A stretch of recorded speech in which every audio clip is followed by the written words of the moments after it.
What's up, everybody? Welcome back. Today we're going to be drawing Zoro, Wano style Zoro. Kind of sitting, looking a bit chill with his sword and his hands sort of in his kimono. Right? So it's a 3/4 pose. So different to Zoro just facing forward, right? You have one eye kind of turned, side of his head turned away. And yeah, let's go. Landscape page, pencil eraser, hit pause if I go too fast. So let's start with his eye. We're going to start with his closed eye, right? I don't do construction lines, so if you like doing construction lines, pause, maybe look at the thumbnail, do a bit of construction and some lines and stuff like that. If you like doing stuff like that, I don't do it. It just makes the video that bit quicker. You can always add your details after your construction. So plenty of videos of construction on YouTube that you can apply to any image. So it's fairly straightforward. But you got to practice for a good while. Okay, anyway, if you don't, let's just go for details. Start with his eye. So we go up, down, across to there, right? You're just going to thicken this up a little bit, right? So you just make it a bit thicker because it's supposed to be eyelashes.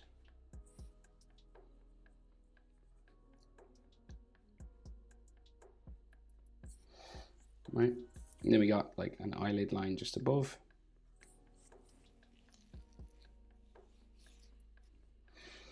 And then we do his eyebrows. So he's frowning pretty heavy, and it's just like this thick sort of line, and then down at the end. And you can kind of thicken it here. The side close to the nose. We got a bit of an extra eyelid line just up here. And the scar. So the scar is just, it just runs down his face, right? So kind of goes all the way down. That's the way it's drawn in this. So we'll just do it as we see it. So it just comes down this way. Right to his eye, and then curves around his cheek on this side. Like so. It's kind of thicker in the middle than at the ends.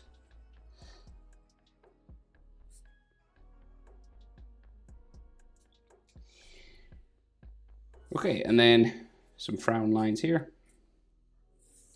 Maybe some here as well.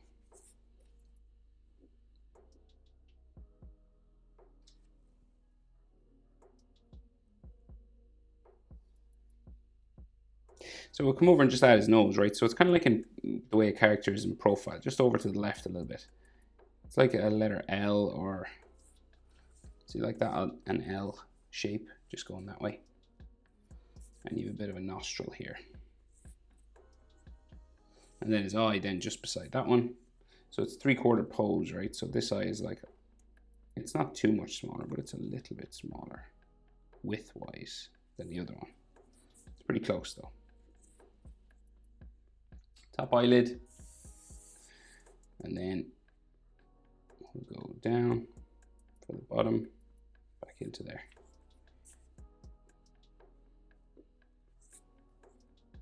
So he's kind of looking up and off to the left-hand side. So I'm going to put a half circle underneath the top eyelid here. Now, as far as I know, Zoro has gray eyes, but you can color them black if you want. I'll just leave that like that because I want to do it gray. It's like when they're serious, they have gray eyes, and normal animation, they just give them black eyes. So his other eyebrow, again, same sort of shape, goes up and then ticks down. You just want to thicken it up down here.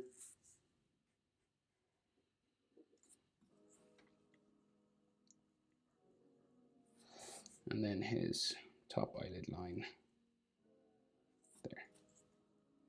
Seems to have a few more frown lines kind of there. So we go down and do his mouth. So it's pretty straightforward, down turn sort of mouth. Now, because we're in 3/4, the mouth isn't like even. So it's like shorter on this side, right? So it starts like just underneath the inside of his eye, say here. And then curves down like that. Right? So just sort of, so you see like it's longer on this side of his face. And then his bottom line, bottom lip line, just here.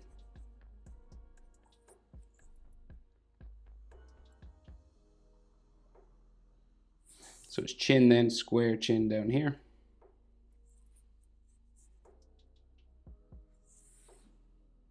You can kind of make out the center line for the face here now.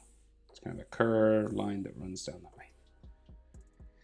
So because we're in 3/4 pose, we have two different sides to the face. It's not like when a character is facing forward, right? So what we do is we'll go up this side. Right?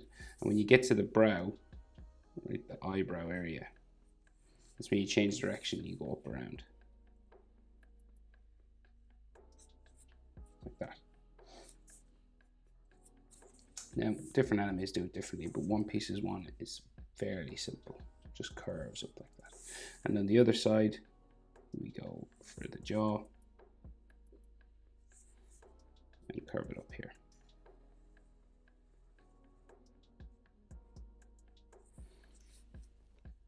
Different on both sides.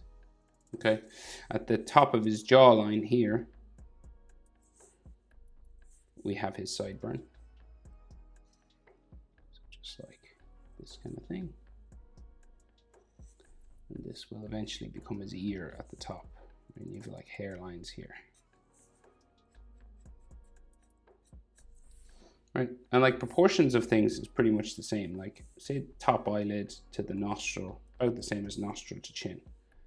So this whole area, here to here,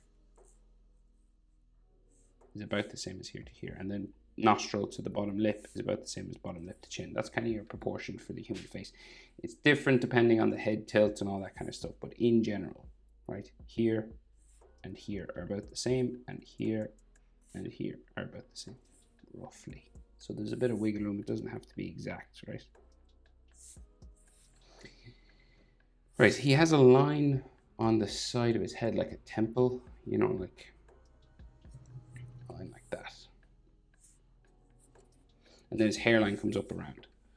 So it's fairly straightforward. It goes up, curves over, like that. So that's the top of his forehead. And the top of the forehead is usually like eyebrow to the top of the forehead, same as eyebrow to nostril there. See that? So here to here, roughly, is about the same as there to there. So like this area of his eyebrow, the kind of middle. Okay, just so you don't make it too big. And then he's got a bit of a fringe with some spikes that stick down onto his forehead. And then they just join that one. And you'll see now this area is real small because we're in that 3/4 pose. So like this shape is much bigger than that shape there. And in general, like this, you could divide this into 3/4 if it was a full face. Do you know what I mean? 4/4, the full thing is missing. So this will go across here twice. 3/4. Right, so you have 1/4, 2, 3, across to the edge of his face. That's some proportion, and then spikes for his hair. Right, so these short green spikes, just kind of like shark fins or something that go up. And eventually they meet that big Wano thing that's up here. And that might go off the top of my page. But the rest of his hair is behind his ear, which is here, right? So it curves around, and then we have his earrings. We'll just do those while we're here. And they sort of hang down.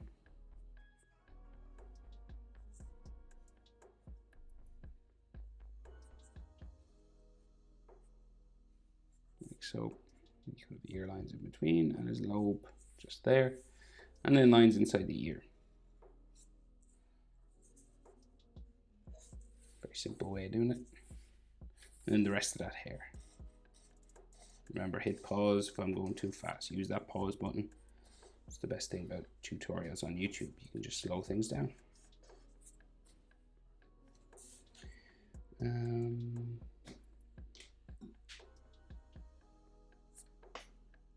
Right, so then like at the top of his head, he's got this kind of knot, right? That's kind of, it's tied, right? So it's got this sort of bobbin or rope sort of here. And then it'll go out from there and around the back of his head. I don't know if it disappears. Yeah, I think it does. So it goes like out and around back here. And then like the inside of it goes around this way. You might have another hair spike here. And this may have some texture like that. And then this kind of whips around here and it'll probably go off the top of my page. A few more room, you know, feel free to just bring that around. And then it comes back down to there. And then this will have some texture on it as well. So like some lines like this, just to show that it's kind of textured and hairy. And then he's got some sort of spikes and texture lines and stuff here. Maybe some like hair just sticking up.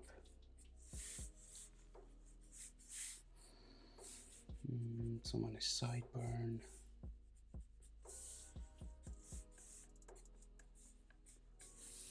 Like that. Right, so then we'll move down and do his body. So, okay, so his kimono, it's probably the easiest to draw that first. So just down from his chin here, goes down off my page, the other side. We have some of his neck from the ear. And then the kimono comes down this way. And we have his hand resting inside, right? So it just comes across here. You don't have to draw the hand if you don't want it. It's just the wrist. Goes down there. If you wanted, you could just keep the kimono going, but I'll just copy the picture as I see it. It's kind of a classic Zoro sitting pose. And then inside here, we have collarbones, just here below his chin. Then some neck muscle lines going into the clavicle, into that area where the collarbones meet. That's where they connect. Line there. Then another neck muscle line that way. So his chest, center of it there. This goes that way.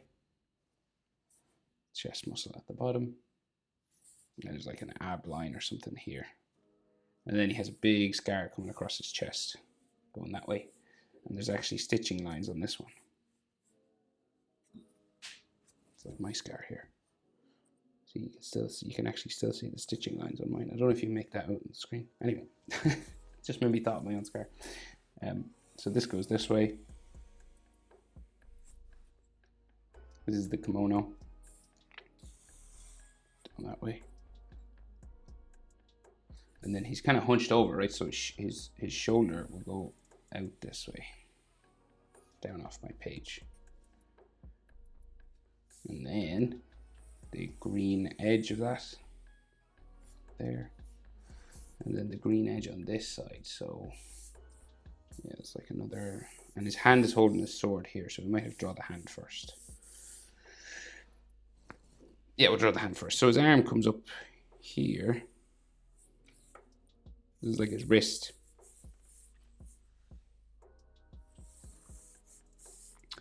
And the other side of it, so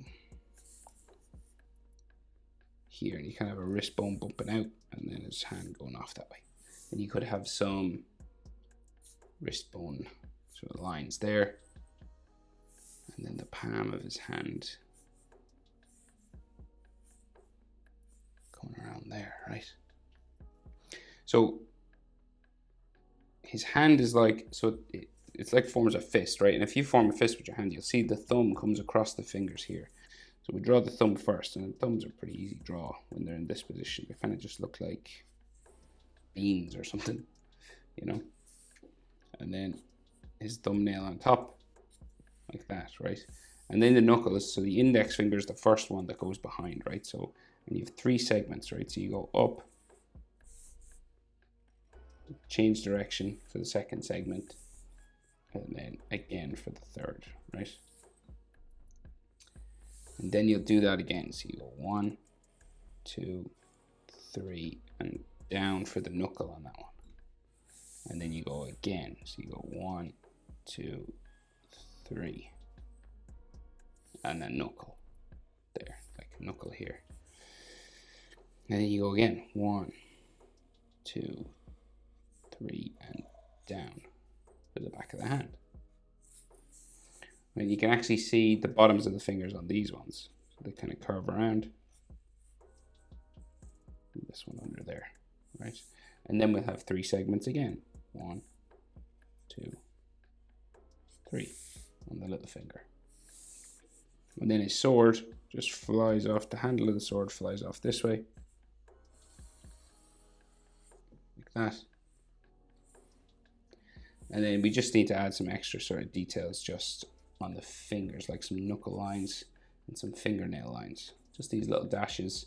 Lots of animes do them different. I know that, like, you know, say, like, you can do things lots of different ways. So I know Jujutsu Kaisen does them that way, you know. So depending on what style you like.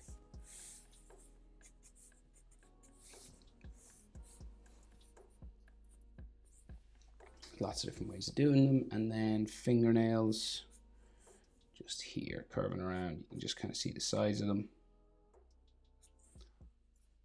Like that. And this sword has some extra little details on the handle. So there's like those diamonds that samurai swords have, going the whole way down.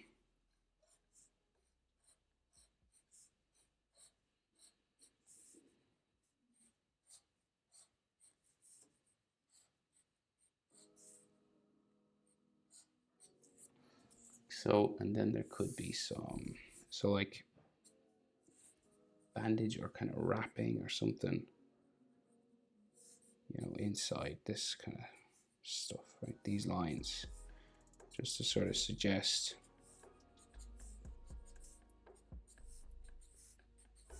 the rope that's kind of tied around them. And then some lines going this way, just to show some texture. Right, and then the hilt of the sword is kind of like a flower, right? So you just go bump around, you know, like a classic flower that a child would draw, like that. And then hilt of the sword, there. It's got some gaps in it or some holes. Don't know, some details there. Now it just looks real flat at the minute, so to make it look 3D, you got to give it an edge, right? So you got to give it another bumping line that goes around. And because we're looking at it from this side, you don't want to start here. You want to start like on this one because we can't kind of see. So you go, see, like this. You go around here.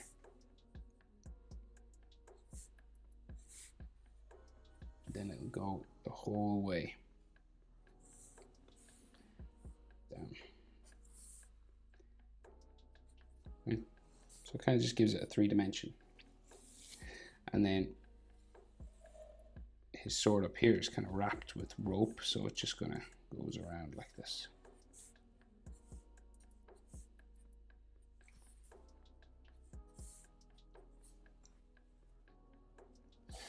Right, and then kimono, green sort of edge going that way, and then a line going down there. And then we got like fold lines, like a letter Y for his armpit is always the best way to do the armpit lines. And you got like his arm here, but again, like a letter Y sort of thing always makes it look like an armpit. It's like a little trick. And then like some more sort of fold lines here coming around his arm, fold line there. And we have some patterns and stuff on his kimono. So the rest of the kimono goes off there. So his shoulders in there and it sort of bumps down, fold lines. And then there's like these suns and stars and things, right? So you've got like a circle here, just on his shoulder, and then some spikes.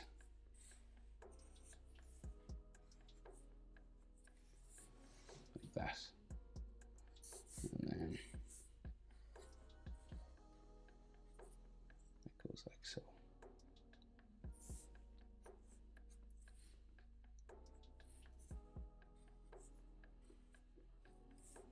Then there's another shape, this kind of thing going around this, squares. And then again, another armpit line, right? So like another Y. It's kind of like a fold just on his clothing, but it's just on his arm. But that's it. That's how to draw Zoro 3/4 pose from Wano. Hope it's helpful. Thanks for watching. See you in the next one. Bye.